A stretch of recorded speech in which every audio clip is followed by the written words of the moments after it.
Hello guys, nandito tayo ngayon sa kusina, mga karosas. Magluto tayo, dalawang luto natin ngayon, salonang isda at saka chicken molokia. Tara na, umpisahan natin at saka marami tayong chika. So, ang una natin gawin, ilagay muna natin ang malinis na manok na hiwa na maliit. Ilagay muna natin sa kasirol.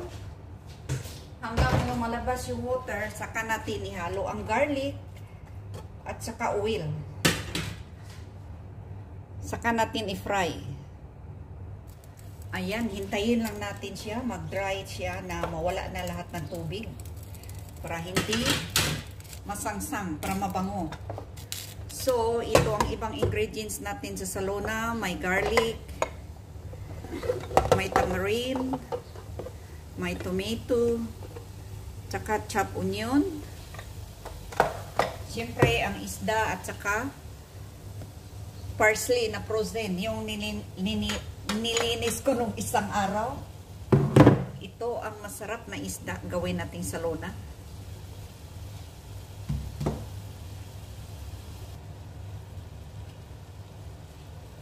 So, hindi pa natuyo yung tubig. So, dito tayo sa kabilang kaserol. So, maglagay tayo ng kunting mantika para sa onion, para sa salona natin na isda. Ayan. Kunti lang mantika, mga karosas, para less cholesterol. Para healthy ang luto natin. Ayan.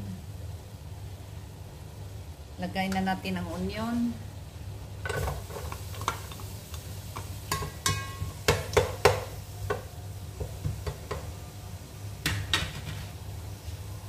Dubliluto ako ngayon, mga karosas. Sinasabay ko lahat. Kasi pagkatapos nito, maglaba pa ako ng kunti, magplansa. Nandito yung alaga ko dati sa Saudi, yung anak ng amo ko. Mabait yan. Halos 3 taon kami magkasama sa Saudi. Minsan lang ang mga amo ko. Never yan naging bastos sa akin. Never yan naninigaw. Sobrang bait. Sobrang bait. Kaya nga, pag nandito yan, sabi ko, labahan ko yung damit mo, gawan ko siya ng kopi.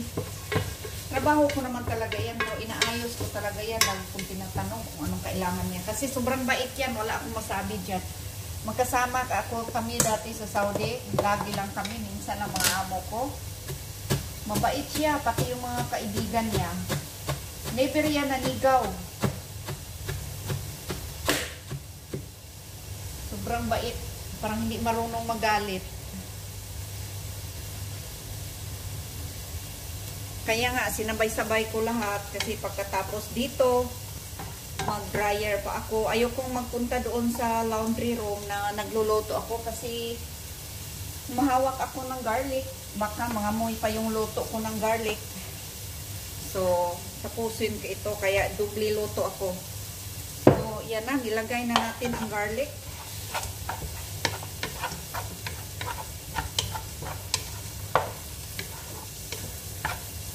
Siya nga pala, nakalimutan ko ang kunting mantika.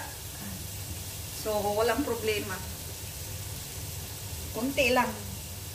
Bawas cholesterol. Ayan.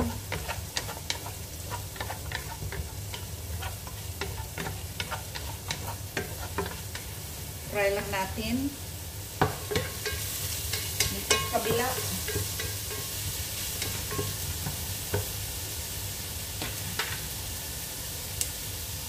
So, dubli luto tayo ngayon.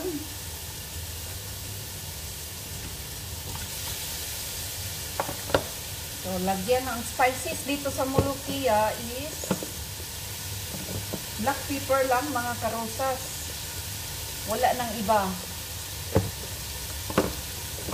Sana ba yung black pepper natin? Nag-abroad. Ayan, ito na. Kunti lang black pepper. So, pwede natin ilagay yung coriander leaves. Ang chicken molokia kasi, maraming kakailanganin na coriander.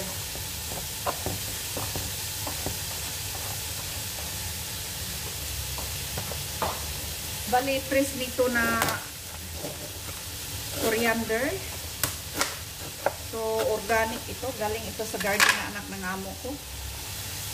So, ang dami kasi para hindi masira. Kaya nilagay ko siya.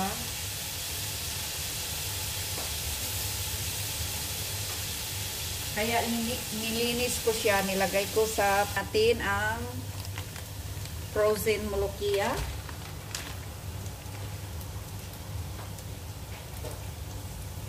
Yung frozen talaga ito na galing sa supermarket. Madali lang ito lutuin ang molokia mga karosas. So ito, hindi na ito pwede gamitin mamaya sa sandok na to sa molokia kasi gamitin ko na sa isda. Ito nang gamitin natin.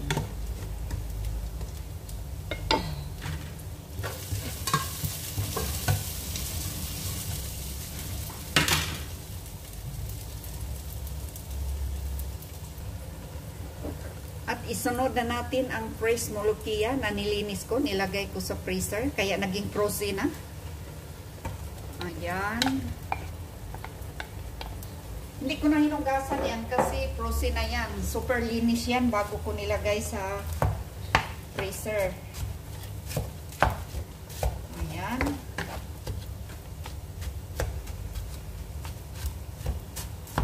So, maya konti, dagdagan natin ng coriander leaves. So, takpan lang natin mga karosas. Dito tayo sa salona. Ayan, dito tayo sa salona.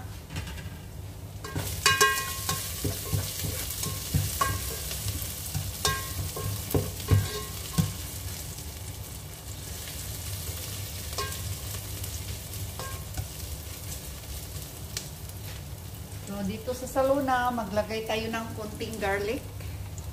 Kunti lang mga karosas.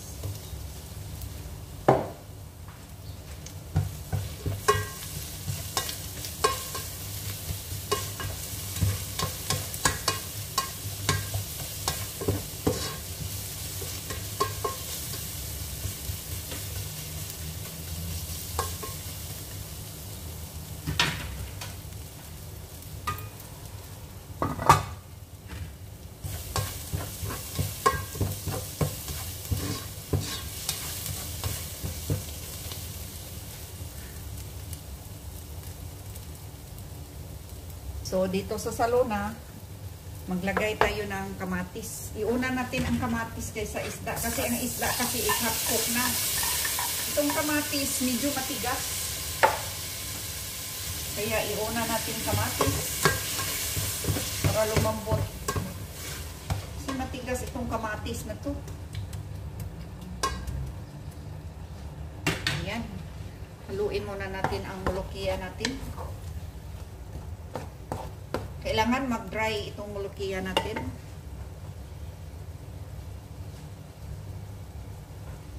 So, maglagay lang tayo ng, instead of, maglagay pa tayo ng konting garlic powder sa salona. At saka may bago akong paboritong spices. Ito. Masarap ito, mabango. Nandito na lahat. Ayan.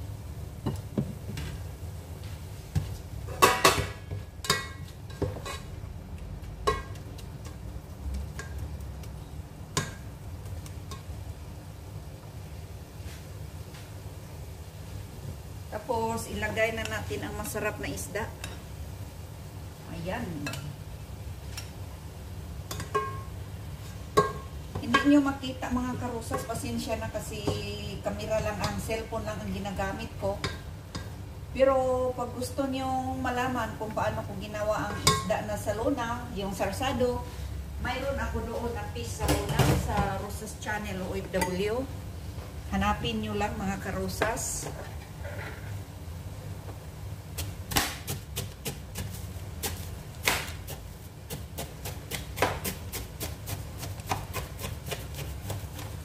So, maglagay tayo ng coriander leaves dito sa salona.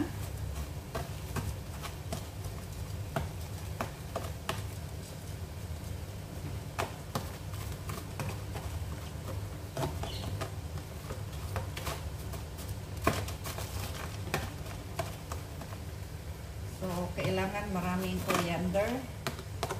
So, dito pa rin, magdagdag tayo. Nagdagan natin sa, sa molokia. So, hindi ba sumasakit ang ulo niyo mga karosas? Kaliwat kanan yung, kaliwat kanan yung, tawag ba dyan? So, dito tayo sa molokia. Ayan.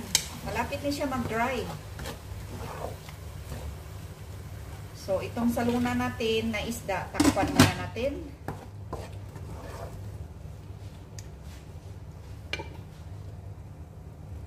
So, kailangan dito kasi sa molokia, ang sekreto nito, para hindi maglapot, kailangan patuyuin natin bago lagyan natin ng sabaw.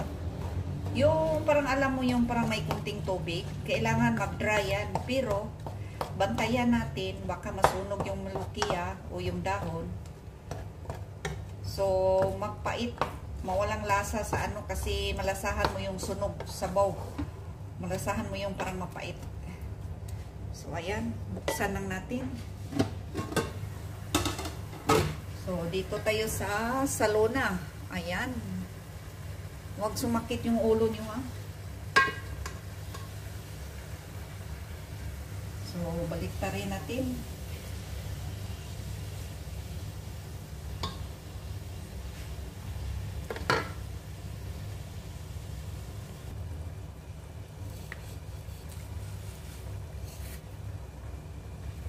So, kailangan natin lagyan ng asin.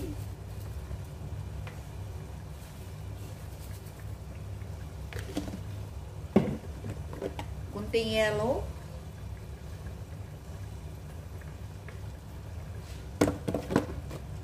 Aray. So, kailangan natin lagyan ng tamarind paste.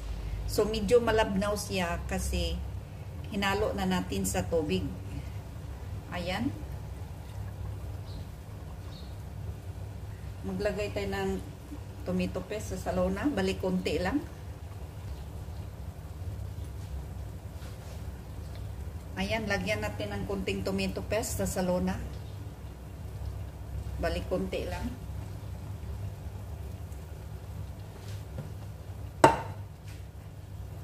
Yeah.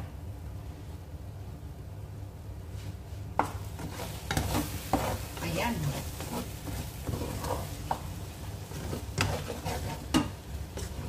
So, pwede na natin lagyan ng tubig. So, depende lang yan sa inyo mga karosas kung gaano karami ng tubig. So, huwag masyadong damihan kasi pangit pag sobrang hindi malapot. Pag sobrang daming tubig, hindi na siya malapot. Ayan, ipakita ko na lang sa inyo mga karosas. Ito, mga 5 to 10 minutes, luto na ito. Pakuluin lang natin. Pati itong saluna natin. Takpan natin. So, ito na ang salona natin. Ang sobrang sarap. So, ito ang molokia natin. 5 to 10 minutes. Luto na rin ito.